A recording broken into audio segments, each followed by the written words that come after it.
Chers amis,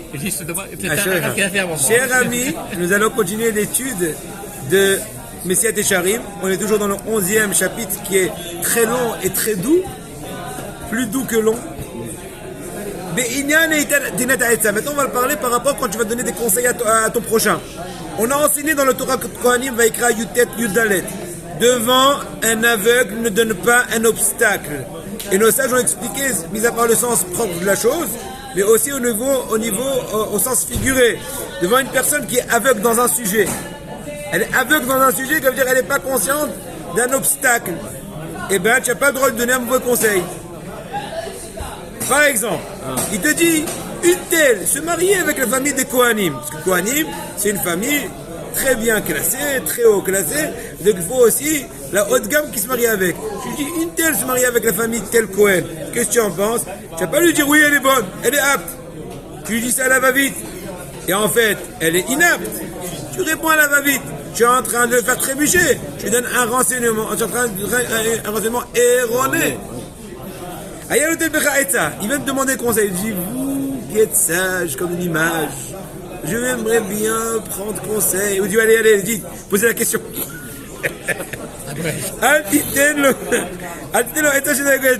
Il dit, fais attention, quand tu donnes conseil, ne lui donne pas un conseil qui n'est pas bien pour lui.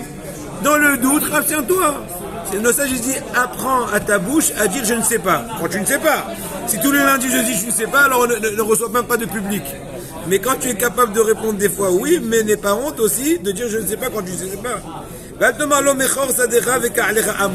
Ne lui donne surtout pas le conseil de vendre son champ pour acheter un borico, un âne. Et toi, en fait, qu'est-ce que tu es en train de faire?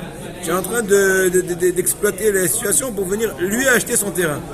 Donc, soi-disant, tu es en train de lui conseiller un investissement incroyable qu'acheter l'âne, qui va peut-être l'âne du Mashiach, ou pas, et vendre son terrain. Entre-temps, en fait, c'est toi l'acheteur du terrain. Il dit maintenant, va faire un petit tour avec l'âne. Il va t'amener faire un peu. Il te boit des doutes et voilà, va et vient. Shema Tomar et Tayafa Ninotenlo. Des fois, tu peux masquer ta ruse. On dit, mais je dis un bon conseil. Hein. Ouais, j'ai fait des études en économie. Aujourd'hui, les terrains, c'est khlet. Les ânes, maintenant, c'est à la mode. Bon, les ânes, je prends l'exemple des ânes. Aujourd'hui, c'est les Volkswagen, c'est nos ânes. Borico, il y a plusieurs Borico. Il y a un chameau qui s'appelle Mercedes, un Ahmar qui s'appelle Volvo, Renault. Voilà. Arrête, avant, Massoul la lève. Il dit, fais attention, la chose dépend du cœur. Hachem, il a le rang de gain de ton cœur. Est-ce que tu es sincère dans ton conseil que tu donnes ou tu es en train juste d'essayer de faire la face? Tu es le conseilleur que pour être le meilleur payeur, pour pouvoir prendre tout ce que tu fais. Je n'ai marre, vérité bloqué, parce que dans le pasuk là, fais et crains ta Kadosh Baruch Hu. Kadosh Baruch Hu, tu ne pourrais pas lui mentir, raconter des histoires dormir debout. Il nous le dit, mais on apprend de ça le Ramchal. On apprend de ça, il dit le Ramchal. Chez Ben Bedava, chez Choliot Nogeabo. Toute chose que tu as un certain negia, tu as un intérêt. Tu as une spéculation, tu as un truc, tu as un compte personnel. Mais d'abord, chez nous, le gars, Boklal, ou toute chose que tu n'as aucun lien avec, tu dois, il faut dire à la personne la vérité la plus claire, la plus pure, si tu es capable. Enlève tous tes pendants, tous tes penchants, tous tes intérêts, toutes tes intentions, tous tes trucs.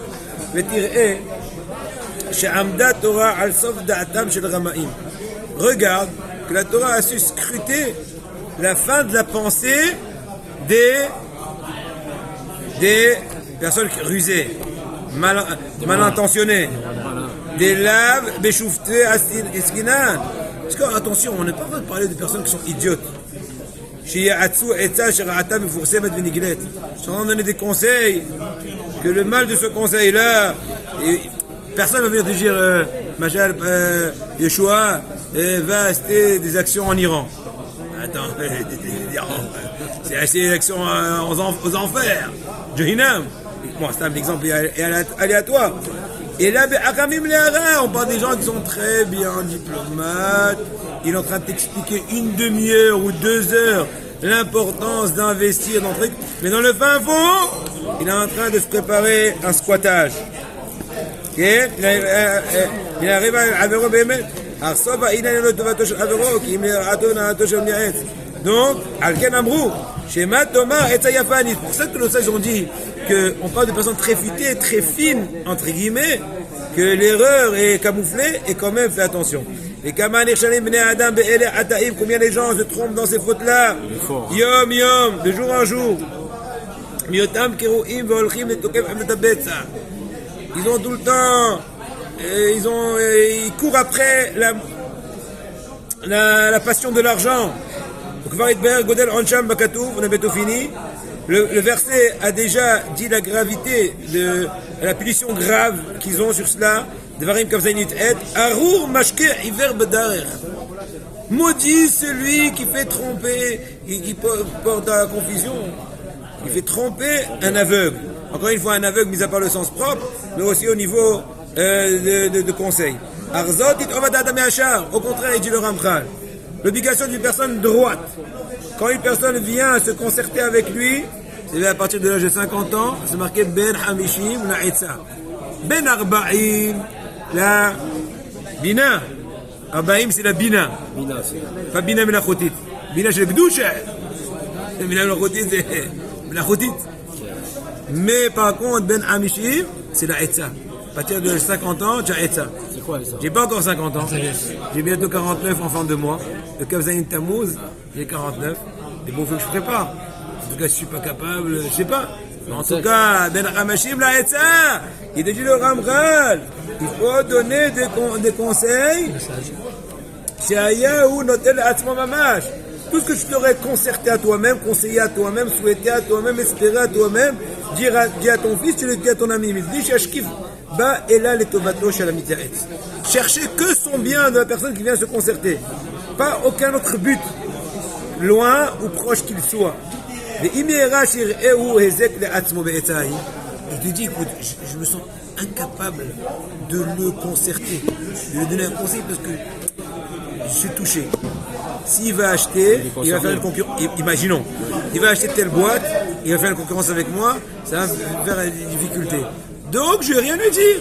Ni n'achète pas, ni, parce que l'Yetzirah, il travaille profond. Il peut me convaincre à moi, de le convaincre, de lui dire, écoute, cette boîte-là, elle pourrait être bien, mais il y a des risques. Le mot il y a des risques provient du fait que je ne veux pas qu'il me fasse la concurrence. Et c'est très fin. Et bon, l'exemple est aléatoire, vous avez compris l'exemple.